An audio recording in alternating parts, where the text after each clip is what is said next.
আজ আমার জীবনের স্পেশাল একটা দিন। সকালবেলা বুদ্ধকে বন্দনা করে চলে যাচ্ছি একটা বিশেষ জায়গাতে। আজ আমি অনেক খুশি।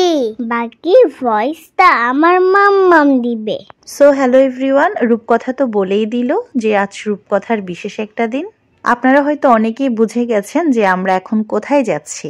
হ্যাঁ, আপনাদের সবার প্রিয় রূপকথাকে তার পছন্দের স্কুলে এডমিশন করাতে।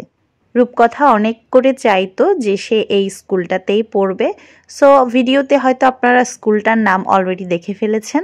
প্রথম দিন ভেতরে গিয়েই রূপকথা অবাক দৃষ্টিতে সবকিছু পর্যবেক্ষণ করছিল। চারপাশটা দেখতে দেখতে হঠাৎ তার চোখ পড়ে গেল প্লে জোনের দিকে। সে তো মহা খুশি। তো আমরা বললাম, চলো তোমার এডমিশন আর ছোট্ট এক্সামটা আগে হয়ে যাক। খুব ভালোভাবেই তার ছোট্ট ইন্টারভিউটি হয়ে গেল। টিচাররাও অনেক সুন্দর কমপ্লিমেন্ট করেছিল।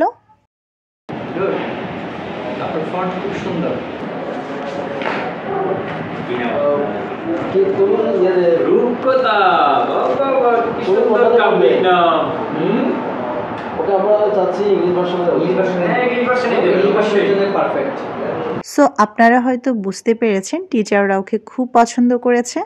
সে আর দেরি না করে চলে গেল তার কাঙ্ক্ষিত প্লে জোনে। স্কুলের ইচ অ্যান্ড এভরিওয়ান প্রত্যেকেই অত্যন্ত আন্তরিক। সেখানে কিছুক্ষণ খেলতে দিয়ে রূপকথার নতুন অনারেবল টিচার্সদের সাথে কথা বলে নিলাম। আর এদিকে তো রূপকথাকে দেখতেই পাচ্ছেন তার খেলাধুলা। তাকে প্লে জোনে রেখে এসে আমরা অফিস রুমে এডমিশনের বাকি প্রসিডিউরগুলো কমপ্লিট করে নিলাম আর নতুন বইগুলোও সাথে বুঝে নিলাম। সেই সুবাদে আমিও স্কুলটা চারপাশটা ঘুরে নিলাম। তো আমাদের কাজ মোটামুটি প্রায় শেষ। রূপকথাকে নিয়ে যাওয়ার পালা। এখানে দেখতে পাচ্ছেন রূপকথাকে বেরই করা যাচ্ছিল না। সে সারাদিন এখানে খেলতে পারলেই ভালো। কিন্তু আমাদের হাতে তখনও অনেক কাজ বাকি ছিল। স্কুল থেকে নির্ধারিত ইউনিফর্ম এবং জুতোর জন্য আলাদা কিছু কার্ডস ছিল। স্কুলের নির্ধারিত নিয়ম অনুযায়ী তাদের সিলেক্টিভ করা একটি টেইলার্সে চলে গিয়েছিলাম আমরা। তো খুঁজে দেখতে পেয়ে গেলাম ওখানে।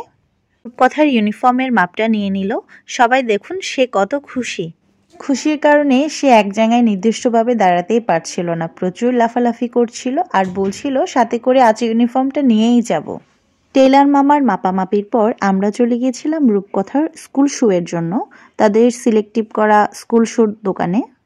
আর রূপকথার পছন্দ হলো রং বেরঙের জুতো। ওর আশা ছিল স্কুল থেকে তাকে কোনো কালারফুল জুতোর অর্ডার দেওয়া হবে, কিন্তু বেচারির স্বপ্নে জল পড়ে গেল। জুতোর মাপের জন্য সে সুন্দরভাবে বসে গেল। ওর পাপা ওকে জুতো ট্রায়াল দিচ্ছিল সবকিছু পারফেক্ট আছে কিনা মাপ। ফাইনালি এই শুটা ওর পায়ের মাপ অনুযায়ী একদম পারফেক্ট। আমি বললাম একটু হেঁটে দেখ কোনো প্রবলেম হচ্ছে কিনা। সেও গুটি গুটি পায়ে হেঁটে দেখছিল পায়ে কোনো প্রবলেম হচ্ছে কিনা। তার ইচ্ছে ছিল কোনো কালারফুল শু কিনবে, সে বারবার দেখিয়ে দিচ্ছিল। তো ফাইনালি আমরা স্কুল শুটাও নিয়ে নিলাম আর তার হাতে তুলে দিলাম।